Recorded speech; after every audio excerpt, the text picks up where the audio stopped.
घरातून कधीही तसं वातावरण नव्हतं की अरे काय होतंय, जॉब सोडलाय तरी पण अभ्यास चालू आहे. उलट हाच पाठिंबा होता की नाही, तुला फक्त अभ्यासच करायचा आहे, बरोबर. बाकी कुठल्याही गोष्टीचा तुला विचार करायचाच नाही. घरातल्यांना फोन केला, रिझल्ट आला, मी बघितलं आणि मी घरातल्यांना आईला फोन केला. तर मग तिने उचलला, तर ती घरातली कामं सांगत होती मला, हे करायचंय ते करायचंय. आणि मी एकदम असं हळू आवाजात तिला सांगितलं की आज रिझल्ट आलाय. मग तिने विचारलं मग काय झालं. तिने अज्युम केलं की नाही झालाय, कारण माझा आवाज खूप हळू होता. आणि मी बोलले हा मग झालंय करून. मग तिने आधी तर ती ओरडली की मग अशी का सांगतेय तू. मुंबईत एकतर असं होतं की खूप लोकांना माहिती नसतं की UPSC नेमकं काय आहे. त्यांचा पहिला प्रश्न होता की तू अभ्यास कधी करत होती, कारण हे मी कुणालाच सांगितलं नव्हतं की मी परीक्षा देतेय. माझं असं आहे की मी जास्त नाही वाचू शकत. मला जास्त वाचायला आवडत नव्हतं, म्हणून तुम्ही लिमिटेड सोर्स तुमच्याकडे होते. तर असे भरपूर विद्यार्थी, त्यांना वाचायला आवडतं. मार्केटमध्ये आलेलं प्रत्येक नवीन पुस्तक त्यांनी घेऊन वाचायचं.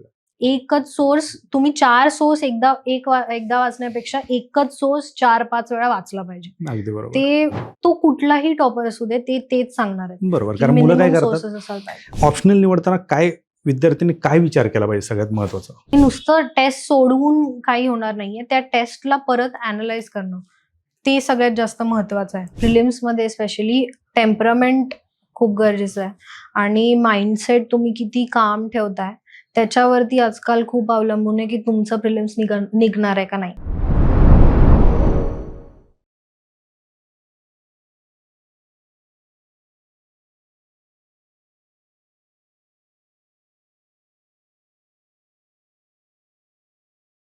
नमस्कार, मी किरण निंबोरे आणि आपण पाहताय वास्तवकट्टा. आपल्या सर्वांना माहिती आहे की वास्तवकट्ट्यावरती 8 मार्च जागतिक महिला दिनानिमित्त आपण दरवर्षी एक सिरीज चालवत असतो, सन्मान महिला कर्तृत्वांचा. आणि ही सिरीज याही वर्षी आपण कंटिन्यू करतोय. आणि योगायोग असा की 8 मार्च आणि UPSCचा रिझल्ट 6 मार्च हे जुळून आले.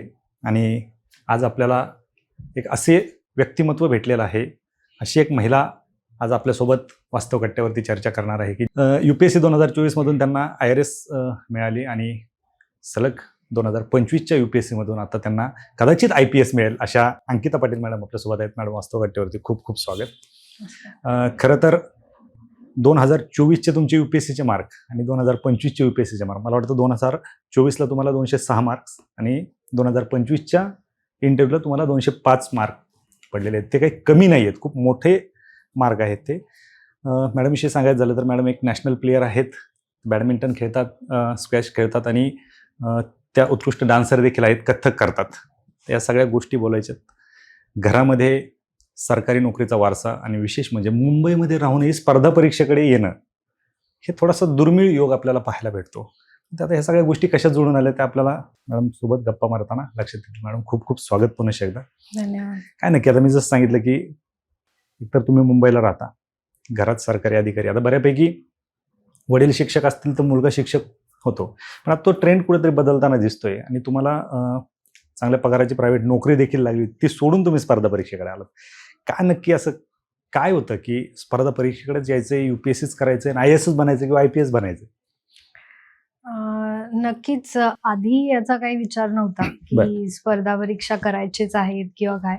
घरी जरी तसं वातावरण असलं तरी माझ्या बाबतीत उलटं होतं, कारण घरी तसं वातावरण होतं. तर आधी असं होतं की नाही, आधी IT मध्ये किंवा प्रायव्हेटमध्ये जॉब करायचा आहे, कारण तिकडे लाइकिंग जास्त होतं. माझं इंजिनिअरिंग देखील झालेलं आहे. तर प्लॅन तर आधी तिकडेच जायचा होता. पण त्याच्यानंतर ग्रॅज्युएशन नंतर हा विचार झाला चालू की स्पर्धा परीक्षा द्यायच्या आहेत किंवा नाही. आपण जर पुढील 5 किंवा 10 वर्ष जेव्हा आपण स्वतःला बघतो, तेव्हा आपली काय इच्छा आहे, आपण कसं काम करावं, कुठे करावं. तर प्रायव्हेटमध्ये किंवा IT मध्ये तसं केलं तर तेवढा स्कोप आहे का, किंवा लोकांबरोबर जास्तीत जास्त काम करायचं होतं मला. तर IT मध्ये एवढं होईल का, ते एका कंपनीमध्ये किंवा एका बिझनेस सोल्युशन किंवा प्रोडक्ट पुरतच ते मर्यादित राहतं. पण त्याच्यामुळे मग घरी त्या ठिकाणी मग घरात तसं वातावरण असताना मग ते आलं की हा आपण स्पर्धा परीक्षा देऊ शकतो. मग त्यावेळी मग स्विच झालं की 1 वर्ष जॉब केल्यानंतर मग परीक्षेचा अभ्यास सुरू केलेला. क्या बात आहे. मग ज्यावेळेस तुम्ही जॉब स्विच केला, एक तर तुम्ही इंजिनिअरिंग केलं, तुम्ही स्पोर्टमध्ये पण तुम्ही नॅशनलपर्यंत खेळलात, तुम्हाला कथ्थकची आवड आहे आणि प्रायव्हेट जॉब सोडून तुम्ही इकडे स्पर्धा परीक्षेकडे आलात. घरून विरोध नाही झाला?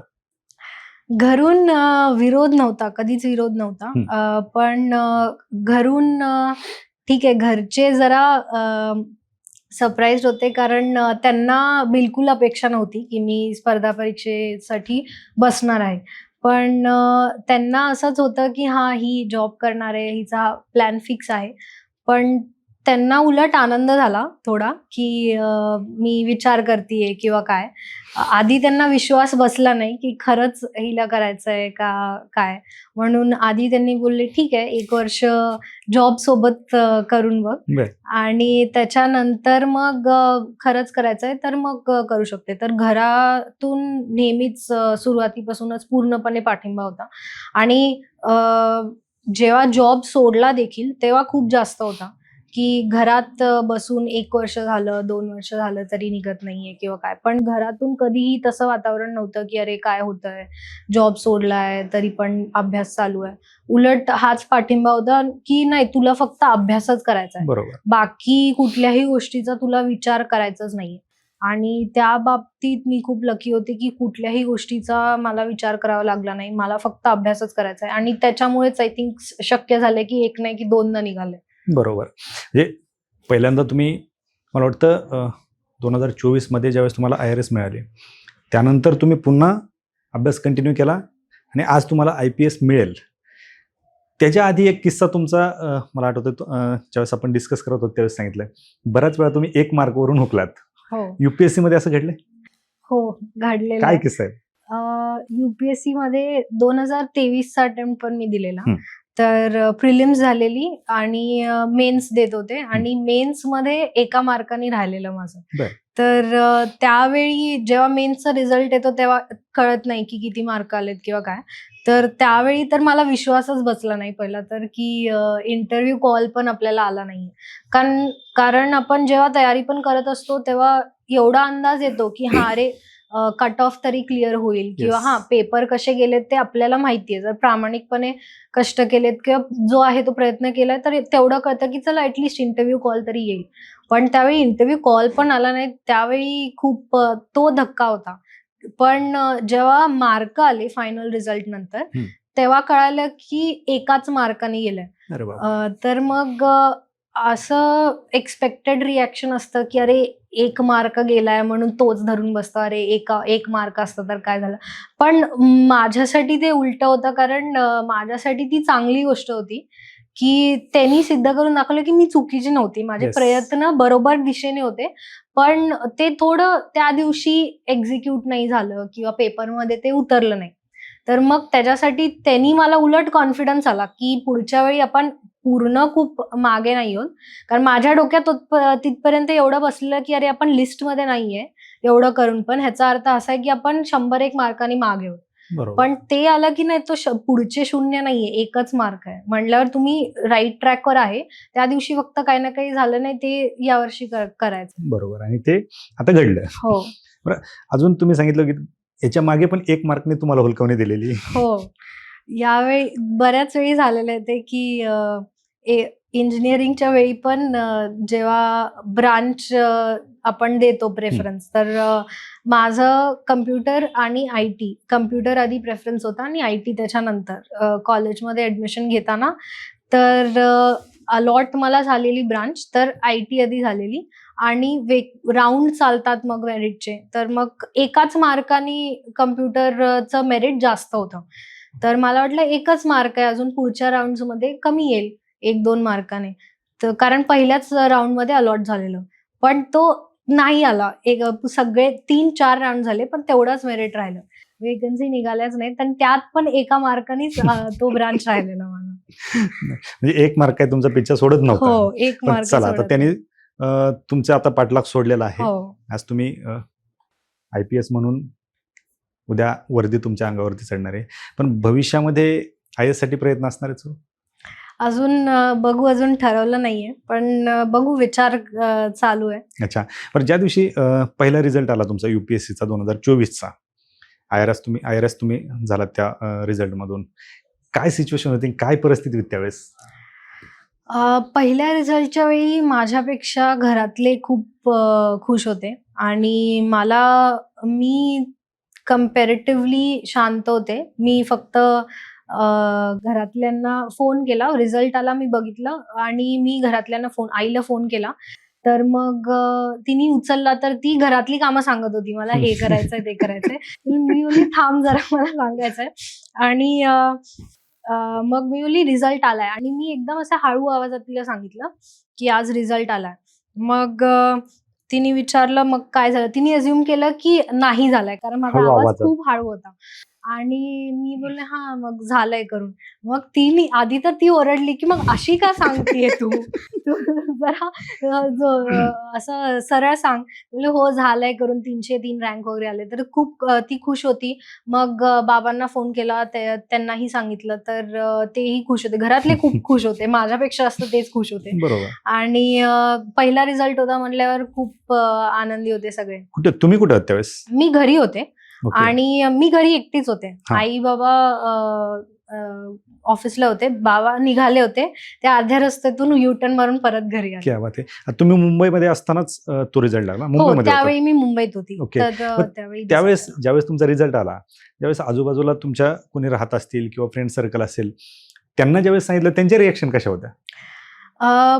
पहिलं तर आजूबाजूला राहणाऱ्यांना, मुंबईत एकतर असं होतं की खूप लोकांना माहिती नसतं येस. की UPSC नेमकं काय आहे. त्यातल्या त्यात MPSC माहिती असेल, किंवा मुंबईत पण ठीक आहे, UPSC माहिती असतं, पण खूप कमी लोकांना माहिती असतं. त्यांना कळतच नाही की काय. तर पण ज्यांना माहिती होतं त्यांचं रिॲक्शन खूप चांगलं होतं की हा झाली वगैरे. आणि एकतर त्यांचा पहिला प्रश्न होता की तू अभ्यास कधी करत होती. कारण हे मी कुणालाच सांगितलं नव्हतं की मी परीक्षा देतेय. सगळ्यांना हेच सांगितलेलं की मी अजून पण जॉबच करते आणि मी घरीच आहे, करून वर्क फ्रॉम होम चालू आहे. तर कुणालाच माहिती नव्हतं. आणि कॉंग्रॅच्युलेशन्सच्या आधी हा प्रश्न असायचा, अरे तू अभ्यास कधी केला, तू तर जॉब करत होती. तर मग त्यांचं रिॲक्शन वेगळंच होतं. आणि हो, नक्कीच सगळे खुश होते. आजूबाजूचे खूप जे ओळखीचे नव्हते पण ते घरी आले, त्यांच्या मुलांना घेऊन घरी आले की तू कसा अभ्यास केला, काय केलं, सांग त्यांना वगैरे. तर हे पहिल्यांदाच घडत होतं. तर मग ते आनंद देखील होता आणि एक नवीन दृष्टिकोन होता की लोक आता आपल्याकडे त्या नजरेतून बघतायत की Exactly. आपण काहीही बोलून नाही चालणार. बरोबर. जे काही आपण सांगतोय ते प्रमाण असणार आहे. ते प्रमाण असणार आहे आणि ते प्रामाणिकतेने सांगायला पाहिजे की बरोबर. काही नुसतं सांगायसाठी म्हणून सांगणं उपयोगाचं नाही. बरोबर. ज्यावेळेस तुम्ही अभ्यासाला सुरुवात केली, आता ठरलं तुमचं की UPSCचं प्रिपरेशन करायचंय, कशी सुरुवात केली होती?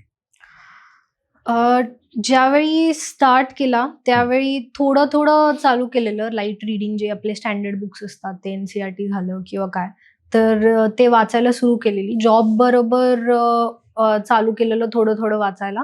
आणि ज्यावेळी फुल टाइम चालू केलं त्यावेळी हे आहे की सगळे जे आपण बोलतो अभ्यास करायच्या आधीच प्लॅन हा रेडी असायला पाहिजे. तर त्याच्या अनुषंगानेच आपण अभ्यास केला पाहिजे. तर सोर्सेसची लिस्ट एक फिक्स असली पाहिजे. तर ती एक काढली आणि टिल नाव आतापर्यंत देखील मोस्टली माझे तेच सोर्सेस आहेत. Okay. जास्त ऍडिशन मी नाही केलेलं आहे. कारण माझं असं आहे की मी जास्त नाही वाचू शकत. जास्त मी रिटेन करेन किंवा जास्त मेमरीवरती मी हे नाही करत. जे मिनिमम रिक्वायर्ड आहे मी तेवढं वाचेन आणि त्याच्यावरतीच मग मी विचार करून लिहेन बरं. किंवा काय अॅनालिटिकली काहीतरी लिहेन किंवा त्याच्यावरतीच मी बिल्ड करेन. कारण जास्त फॅक्ट किंवा मी फॅक्ट शीट पण खूप लोकांची असते. मी बरोबर 1-2 आठवडे आधीच वाचायचे. बरं. कधीही आधी नाही वाचायचे, कारण मला माहितीये मी वाचून पण ते विसरणार आहे 2 दिवसात. म्हणून मी शेवटीच वाचायचे. जास्त मेहनत नाही हो, घ्यायची.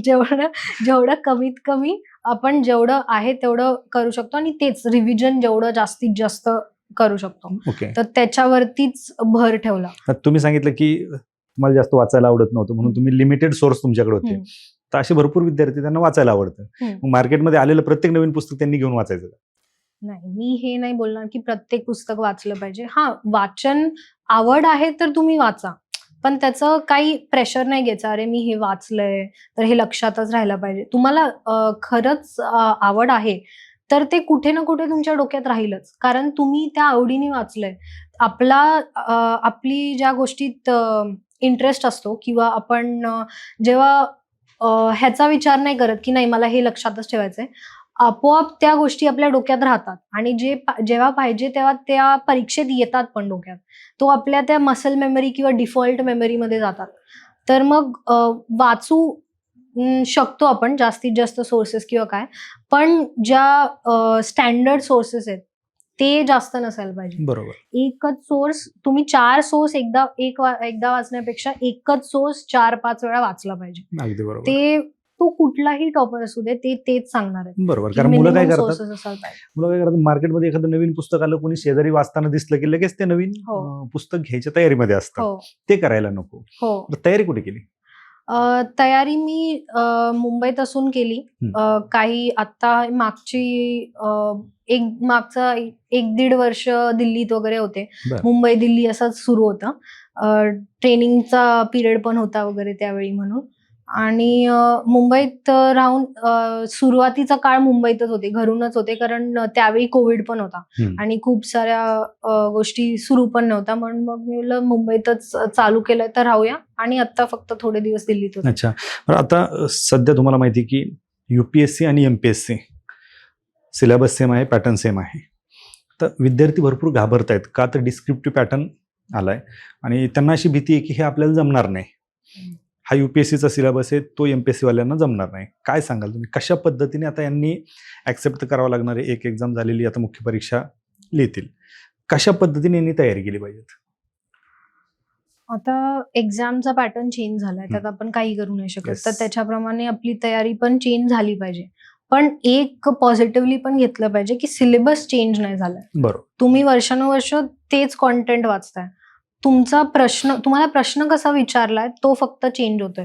तोच सब्जेक्ट आहे, तेच कॉन्टेंट तुम्ही परत वाचताय, तीच पुस्तकं परत वाचताय. पण तुम्ही आता काय वाचताय आणि कसं वाचताय ते चेंज होणार आहे. तर तुम्ही जसं प्रॅक्टिस करताय ते चेंज होणार आहे. तुम्ही आधी MCQ मॉक टेस्ट लावायच्या, ते आता आन्सर रायटिंगला शिफ्ट होणार आहे. बरोबर. तर ते कुठे ना कुठे चेंज हा येणारच आहे. सुरुवातीला त्रास होईल त्याचा, कारण हे पूर्णपणे वेगळं आहे किंवा काय. तर पण हा पण भाग आहे की ते सगळ्यांसाठीच वेगळं आहे. तुम्ही एकटे त्यात पडलेला नाहीयेत. तर कॉम्पिटिशन ही लेवल आहे सगळ्यांसाठी. तर जर प्रॅक्टिस, तुम्हाला फर्स्ट मूव्हर किंवा अर्ली ॲडव्हान्टेज मिळू शकतो जर तुम्ही आन्सर रायटिंग आधीच चालू केलं तर. बरोबर. तर ते स्विच होईल, कारण जे आहेत त्याच गोष्टी तुम्हाला थोडे अजून एक्सपांड करून लिहायच्या आहेत. तर मग त्याप्रमाणे जर केलं तर मग होऊन जाईल. अच्छा. आणि ऑप्शनल पेपर पण सिलेक्शन मध्ये विद्यार्थ्यांचे बरेच प्रश्न असतात की हा ऑप्शन घेतला तर मार्क जास्त पडतात, तो घेतला तर कमी पडतात, असं काही असतं याच्यामध्ये? मी पर्सनली बोलीन असं एवढं काही नसतंय, कारण दर ऑप्शनल मध्ये कोण ना कोण टॉपर असतोय आणि प्रत्येक स्कोरिंग सब्जेक्ट मध्ये पण लोकांना कमी मिळालेले असतात. तर मग सब्जेक्टिव्ह आहे, तुम्ही कसा पेपर लिहिताय त्याच्यावरती आहे. हा डेफिनेटली सिलेबस व्हेरी करतो. काय काय सब्जेक्टचा सिलेबस कमी असतो, काय कायचा खूप जास्त असतो. तर त्याच्यामुळे काय होतं की रिव्हिजन तुम्ही किती करताय, रिव्हिजनची सायकल कशी होतीये त्याच्यावरती ठरतं आणि त्याच्यामुळे ॲडव्हान्टेज निघू शकतो. मी असं नाही बोलणार की हा प्रत्येक सब्जेक्ट सेम आहे. कधी कधी ऑप्शनलचा सिलेबसच तुमचा जर 1.5 महिने संपत नाहीये, 2 महिने संपत नाहीये, तर तुम्ही एका महिन्यात किती रिव्हिजन करणार आहे? बरोबर. तोच दुसरा कुणी छोटा सिलेबसवाला आहे, तो एका महिन्यातच संपवतो. त्याचे 3 ते 4 रिव्हिजन एक्झामच्या आधी होतात. तर मग एक सायकल जरी जास्त रिव्हिजन झालं तर तरी ते खूप फायदा देतं. पण ॲट दी एंड तुम्हाला तुमच्या स्ट्रेंथवर खेळायचंय. ऑप्शनलच्या पेपरमध्ये 2 पेपर आहेत, तुम्ही काढू शकता मार्क त्याच्यामध्ये. स्ट्रॅटेजिकली जर प्लॅन करून तुम्ही केलं तर मार्क येऊ शकतात इरिस्पेक्टिव्ह ऑफ द ऑप्शनल. बरोबर. तुमचा कुठला होता ऑप्शनल? माझा ऑप्शनल सोशियोलॉजी होता. सोशियोलॉजी. काय त्याच्यासाठी काय तुम्ही काय कोचिंग किंवा काय मेंटॉर वगैरे असं काही प्रकार असतो? सोशिओलॉजी ऑप्शनलमध्ये आता मी स्टार्ट पासून रायटिंग वरती खूप हे केलेलं. तर टेस्ट सिरीज मी खूप लावलेल्या. सोशिओलॉजीचे टेस्ट खूप लिहिलेत मी. तर टेस्ट लिहिलेच प्लस PYQs पण खूप लिहिलेले. आणि एव्हरी टेस्ट जी मी लिहित होते ती प्रत्येक टेस्ट मी ऑनलाईन जिथे ज्या पण प्लॅटफॉर्मवरती दिले किंवा काय त्यांच्याकडून चेक करून घेतले. प्लस सेम टेस्ट मी अजून एक मेंटॉरकडे किंवा टीचरकडे सेम टेस्ट चेक करून घेतली. जस्ट दुसरा पर्स्पेक्टिव्ह याला. आणि त्यांच्याकडे जाऊन मी ऑफलाईन बसले की काय अप्रोच येऊ शकेल किंवा काय. कारण ऑनलाईन चेक करून जेव्हा कॉपी येते तेव्हा फक्त त्यातल्या त्यात तिथे फीडबॅक असतो. पण तोच टेस्ट मी नंतर मग ऑफलाईन दुसऱ्या एका मेंटॉरकडे जाऊन बसून डिस्कशन करून क्वेश्चन वाईज केलं. तर मग त्याच्यामुळे मला फायदा झाला ऑप्शनल मध्ये. अच्छा, बरं ऑप्शनल निवडताना काय विद्यार्थ्यांनी काय विचार केला पाहिजे सगळ्यात महत्वाचा? 2 ते 3 पॉइंट आहेत ज्याच्यासाठी तुम्ही ऑप्शनल सिलेक्ट करताय. तर पहिला पॉइंट तुम्हाला हे ठरवावं लागेल तुमचा जो ग्रॅज्युएशनचा सब्जेक्ट आहे तो ऑप्शनलच्या लिस्टमध्ये आहे का. जर आहे तर तुम्हाला ऍक्च्युअली तो घ्यायचा आहे का, तो पेलेल का. कारण कधी कधी काय होतं, इंजिनिअरिंग सारखे टेक्निकल सब्जेक्ट असतात तर लोकांचं इलेक्ट्रॉनिक्स इंजिनिअरिंग असतं पण आपल्या ह्याच्यामध्ये इलेक्ट्रिकल आहे. तर मग त्याच्यामध्ये सिलेबसमध्ये फरक पडतो. बरोबर. तर मग तुम्हाला तेवढा तो फरक झेपेल का, तुम्ही करू शकता का, तो एक भाग आहे. त्याच्यानंतर जर नसेल तर मग तुम्हाला एनिवे स्विच व्हायचंच. तर त्याच्यामध्ये सिलेबस मॅटर करतं, किती मोठा सिलेबस आहे आणि तुम्हाला सिलेबस तो एकदा वाचून त्यातल्या त्यात कळतोय का, तुम्हाला वाटतंय का की होऊन जाईल. कारण 2 पेपर आहेत, 500 मार्क आहेत ऑप्शनलचे. तर मग ते रिस्क घेऊन चालणार नाही. सेकंड म्हणजे तुम्ही सिलेबस बघितलं, तुमचं बघून त्यातल्या त्यात इंटरेस्ट निर्माण होतोय का, मी ह्याला 2 पेपर लिहू शकतो का, किंवा मग माझी आवड निर्माण होईल का एवढा वेळ त्याला द्यायला. आणि थर्ड म्हणजे त्यातल्या त्यात तुम्ही ट्रेंड बघू शकता किंवा स्कोरिंग कपॅसिटी त्याचं बघू शकता की ऍव्हरेज हायएस्ट न बघता ऍव्हरेज मार्क्स काय आहेत ते बघणं खूप गरजेचं आहे. कारण प्रत्येक ऑप्शनल मध्ये हायएस्ट हा जास्तच असणार. बरोबर. पण that is not the trend, that is an exception. Highest lowest जसं एक्सेप्शन आहे तसं हायएस्ट पण एक्सेप्शन असणार. ऍव्हरेज ट्रेंड प्रमाणे बघितलं तर त्यातल्या त्यात त्याचा compare to other optionals average त्याचा वरती आहे का ते बघू शकतो. अगदी बरोबर. म्हणजे विद्यार्थ्यांनी खरं या गोष्टीचा विचार केला पाहिजे. मॅडम 2004 ला तुम्हाला 206 मार्क इंटरव्ह्यू मध्ये, 2005 ला तुम्हाला 205 मार्क. कमी नाहीत हे मार्क. आणि सलग 2 वर्ष तेवढे मार्क पडणं ही खूप मोठी गोष्ट आहे. कारण बरेच विद्यार्थी असतात की एका इंटरव्ह्यूला जास्त मार्क असतात किंवा पहिल्या इंटरव्ह्यूला कमी असतात, दुसऱ्या इंटरव्ह्यूला जास्त असतात. पण तुम्ही कॉन्स्टंट ते मार्क ठेवले. काय पाहिलं जातं इंटरव्ह्यूमध्ये, तुमचा इंटरव्ह्यू कशा पद्धतीने झाला? पहिलं तर इंटरव्ह्यू मध्ये आपल्याला हे लक्षात घ्यायला पाहिजे की ते क्वेश्चन आन्सर सेशन नाहीये, पर्सनॅलिटी टेस्ट आहे. तर मग ते तुमची बुद्धिमत्ता किंवा ज्ञान हे त्याची चाचणी नाहीच आहे. ते तुम्हाला फक्त जाणून त्यांना बघायचंय की तुम्ही कसं आन्सर करताय, कसा विचार करताय. कारण तुमचं नॉलेज हे मेन्समध्ये ऑलरेडी टेस्ट झालेलं आहे. त्यांना ते त्याच्यावर जज नाही करणार तुम्हाला एक प्रश्न आला का नाही. बरोबर. तर मग ते सगळ्यात आधी ते जाणून घेणं खूप गरजेचं आहे. कारण काय होतं की कॅन्डिडेट्स आहेत ते नॉलेजच्या मागे धावतात की अरे मला हे पण वाचायचंय ते पण वाचायचंय, आणि एक प्रश्न नाही आला इंटरव्ह्यू मध्ये की मग तो बाकीचे 4-5 प्रश्न हे मग जातात आणि त्याच्यावरती मग पूर्ण इंटरव्ह्यू रिव्हॉल्व्ह होतो की तो इम्प्रेशन क्रिएट करतो. मी माझ्या इंटरव्ह्यू बद्दल आता ह्याच इंटरव्ह्यू मध्ये जो पहिला प्रश्न विचारलेला, मला जसं विचारलेलं की who is the principal finance secretary of India. तर मग मी फर्स्ट क्वेश्चन होता, तर मग मी थोडं अजून सेटल नव्हती झाली, अजून पण हार्टबीट खूप धकधक होता. तर मी चुकून आपल्या चीफ इकॉनॉमिक ॲडवायझरचं नाव सांगितलं की ते आहेत करून. मग मला रिअलाइज झालं की नाही, I have said something wrong. आणि मी बोलली sorry sir, I am not aware about it. तर सरांनी बोललं you are not aware about it because there is no such post as principal finance. वेगवेगळे डिपार्टमेंट्स आहेत आणि त्यांचे सेक्रेटरीज आहेत. तर मग त्यांचा प्रश्न काहीतरी दुसरा होता हम्म. आणि तो जेव्हा प्रश्न आला, मेन प्रश्न आला, हा प्रश्न तर बिल्डअप होता फक्त बरोबर. त्याच्यासाठी. मेन प्रश्न जेव्हा आला त्याचं उत्तर मी बरोबर दिलं किंवा त्यातल्या त्यात मी बरोबर विचार करून दिलं. तर मग तेच आहे की तुम्हाला काय येतंय किंवा काय नाही येतंय ह्याच्यावरती तुम्हाला जजच नाही करत आहेत.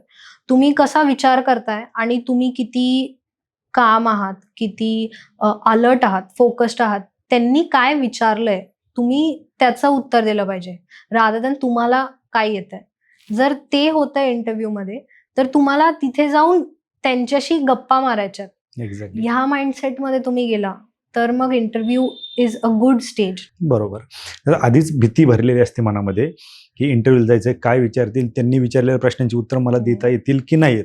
बरं, इंटरव्ह्यूची लँग्वेज आपल्याला सिलेक्ट करावं लागते की बाय डिफॉल्ट असते? नाही, आपल्याला सिलेक्ट करावी लागते. तुमची कुठली होती लँग्वेज? माझी इंग्लिश होती. मोस्टली कुठली लँग्वेज घेतात कॅन्डिडेट? मोस्टली इंग्लिश घेतात. खूप लोक हिंदी पण घेतात किंवा रिजनल लँग्वेजेस पण घेतात. मराठीमध्ये जर एखाद्याला इंटरव्ह्यू द्यायचा असेल हां. तर त्याचा त्या इंटरव्ह्यूच्या मार्कवरती काही परिणाम होऊ शकतो? मला नाही वाटत की लँग्वेज किंवा मीडियम ऑफ लँग्वेजमुळे काही परिणाम पडतो मार्कांवरती. कारण तुमची जी स्ट्रॉंग लँग्वेज आहे त्याच्यावरती तुमचं त्या लँग्वेजवरती कमांड आहे तर त्याच्यामध्ये तुम्ही इंटरव्ह्यू देऊ शकता. मी खूप लोकांना ओळखते ज्यांनी मेन्स इंग्लिशमध्ये दिली आहे पण इंटरव्ह्यू हिंदीत दिलेला आहे. ओके. तर मग आणि त्यांना मार्क देखील आलेले आहेत इंटरव्ह्यूमध्ये. तर तुम्ही ज्या लँग्वेजमध्ये कॉन्फिडंट आहात त्या लँग्वेजमध्ये तुम्ही देऊ शकता. At the end of the day ते तुमचं कॉन्फिडन्स आणि काम, प्रेशर हँडलिंग स्किल्स टेस्ट करतात. बरोबर. मॅडम, एकतर पहिल्या अटेम्प्टमध्ये तुमचा 1 मार्कने रिझल्ट, तुम्ही इंटरव्ह्यूपर्यंत जाऊ शकला नाहीत. तर दुसऱ्या अटेम्प्टमध्ये आणि तिसऱ्या अटेम्प्टमध्ये तुम्हाला सलग पोस्ट आहे. काय वाटतं तुम्हाला की आता तुम्ही बरेच विद्यार्थी पाहत असताल, बरेच कॅन्डिडेट पाहत असतील की जे UPSCची तयारी करतायत, MPSCची तयारी करतायत, पण 4-5 वर्षापासून ती तयारी करतायत पण कुठेच यशाच्या जवळ जात नाहीत. कोणी पूर्व परीक्षेच्या प्रिलिम्सच्या पण जवळपास जात नाहीत. काय चुका होतात बरं नक्की अशा की ज्याच्यामुळे हे विद्यार्थी मागे असतात? पहिली चूक अशी होते कधी कधी की आपण जो निकाल आलेला आहे त्याला आपण ऑब्जेक्टिव्हली नाही बघत की ऍक्च्युली आपण किती मागे राहिलेलो, किती मार्जिन आहे कट ऑफ पासून, आपले प्रयत्न तेवढे होते का नाही. कधी कधी काय होतं की अपयशामुळे आपण ऑलरेडी खचलेलो असतो खूप, तर आपण स्वतःला एक्सक्युजेस देतो किंवा सांगतो अरे नाही हे झालं ते झालं, पण आपण कुठे कमी पडलो हे शोधायला खूप वेळ लागतो. बरोबर. तर मग ती पहिली चूक होते. त्याच्यामुळेच खूप कधी कधी होतं की अरे प्रिलिम्स नाही होते, तर मग प्रिलिम्स नाही होते त्याच्यामुळे मेन्स जरी आपण लिहित असलो आणि चांगलं लेवल डेव्हलप केलेली आहे पण मेन्स लिहायची संधीच मिळत नाही कारण प्रिलिम्सच क्लिअर होत नाहीये. तर जेव्हा आपण प्रिपेअरच करतोय आणि टेस्टच देतोय त्यावेळी स्वतःशी प्रामाणिक होणं खूपच गरजेचं आहे. You have to be truthful about the feedback. जो फीडबॅक जनरेट होतोय, रिझल्ट जो येतोय टेस्टमध्ये, तो कुठे ना कुठे तुम्हाला सांगत असतोय की तुम्ही कुठे आहात रिलेटिव्हली. तर त्याला तुम्ही खूप प्रामाणिकपणे एक्सेप्ट केलं पाहिजे आणि झालेल्या चुकांवरती काम केलं पाहिजे. अगदी बरोबर. तुम्ही ज्यावेळेस तयारी करत होतात आणि बऱ्याच वेळेस आपण असं पाहतो की जे आता कॅन्डिडेट तुम्हाला फॉलो करत असतील, बऱ्याच विद्यार्थ्यांना जे टॉपर असतात किंवा ज्यांचं सिलेक्शन झालेलं आहे यांची स्ट्रॅटेजी ऐकायची असते. हे कसा अभ्यास करत होते, यांची बुक लिस्ट कुठली होती, आणि बरेच आता पहा आपल्या व्हिडिओमध्ये पण त्या कमेंट्स असतील. पूर्ण व्हिडिओ जे पाहणार नाहीत त्यांच्यासाठी ते कमेंट्स करतात, मॅडमची स्ट्रॅटेजी काय होती, मॅडम कशा पद्धतीने अभ्यास करायच्या, कशी होती स्ट्रॅटेजी? स्ट्रॅटेजी पहिलं जसं मी सांगितलं, बुक लिस्ट ही खूप मिनिमल होती. जे रिक्वायर्ड त्याच एक पुस्तक होतं प्रत्येक सब्जेक्टसाठी आणि जास्तीत जास्त अजून एक व्हॅल्यू एडिशनसाठी. आणि रिव्हिजन कॉम्प्रोमाइज नाही करायचं कुठे पण. एकच पुस्तक परत परत वाचणं त्याच्यामुळेच खूप फरक पडला आणि त्याच्यामुळेच प्रिलिम्स क्रॅक झाली. पहिली जी झाली ती रिव्हिजनमुळेच झाली. आणि सेकंड म्हणजे प्रॅक्टिस खूप महत्वाची आहे. तुम्ही टेस्ट लावताय किंवा मग आन्सर रायटिंग करताय, टेस्ट खूप इम्पॉर्टंट कॉम्पोनंट आहे आणि नुसतं टेस्ट सोडवून काही होणार नाहीये. त्या टेस्टला परत अॅनलाइज करणं ते सगळ्यात जास्त महत्वाचं आहे.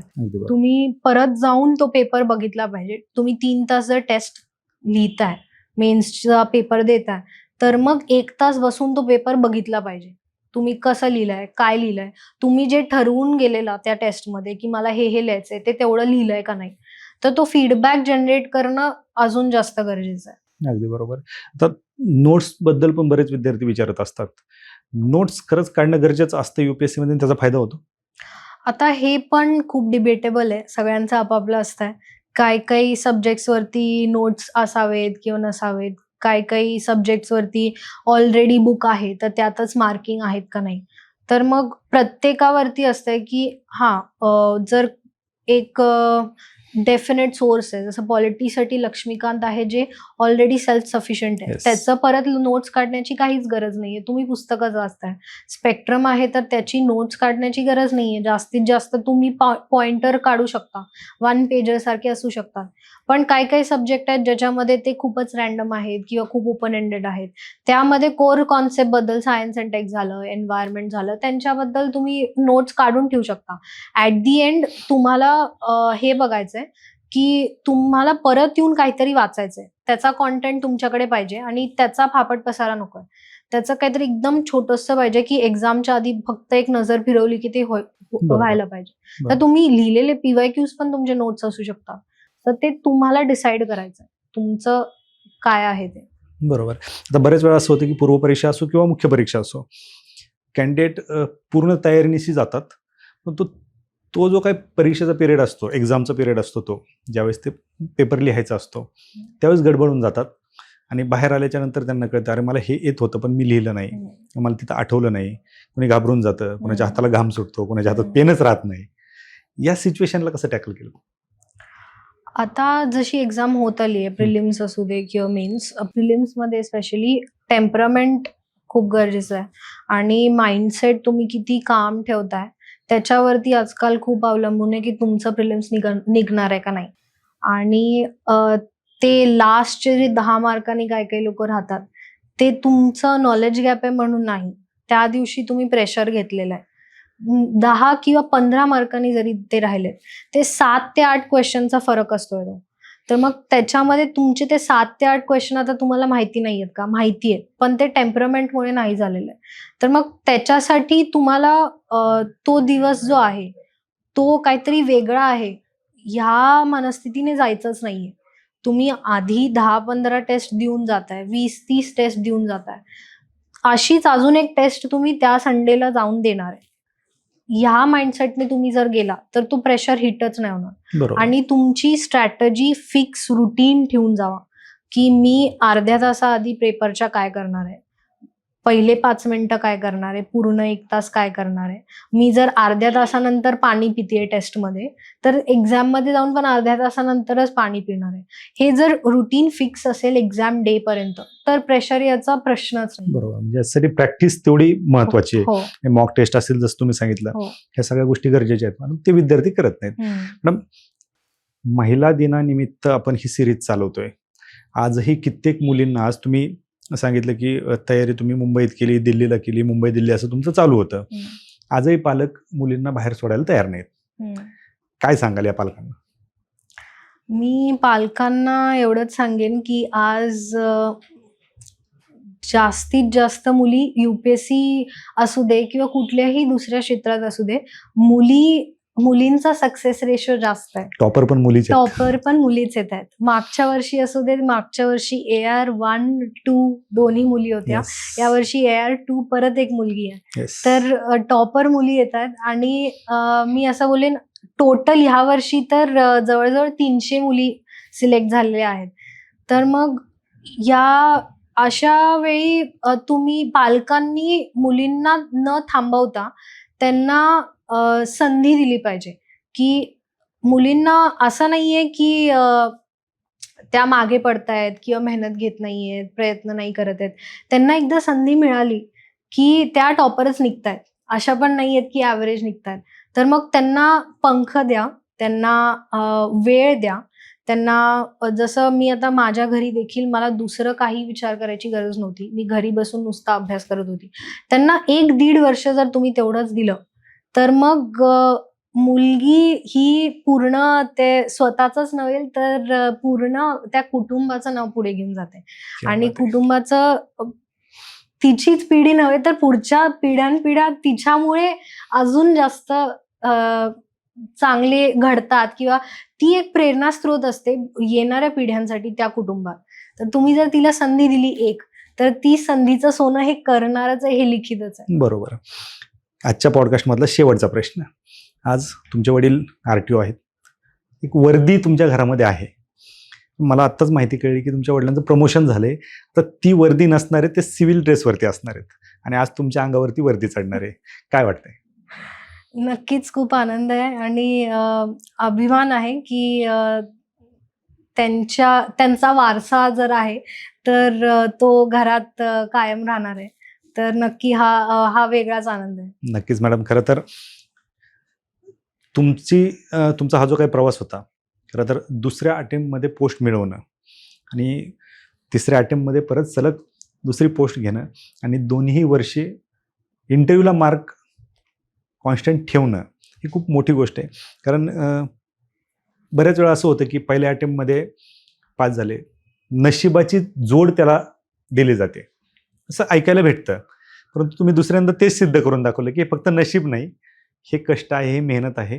तुम्ही सांगितलं तसं कुटुंबाची साथ. कारण एक तर तुम्ही मुंबईमध्ये स्पर्धा परीक्षा UPSC MPSC जास्त काही कोणी जात नाही.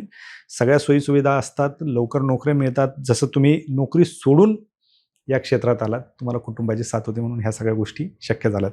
आणि खरं तर आज महिला दिनी देखील तुम्ही खूप महत्त्वाचा आणि मोलाचा सल्ला या पालकांना दिला. आपण वास्तव कट्ट्यावरती आलात आणि मनसोक्त गप्पा मारल्या, त्याबद्दल आपलं खूप खूप आभार. थँक्यू. Thank you so much.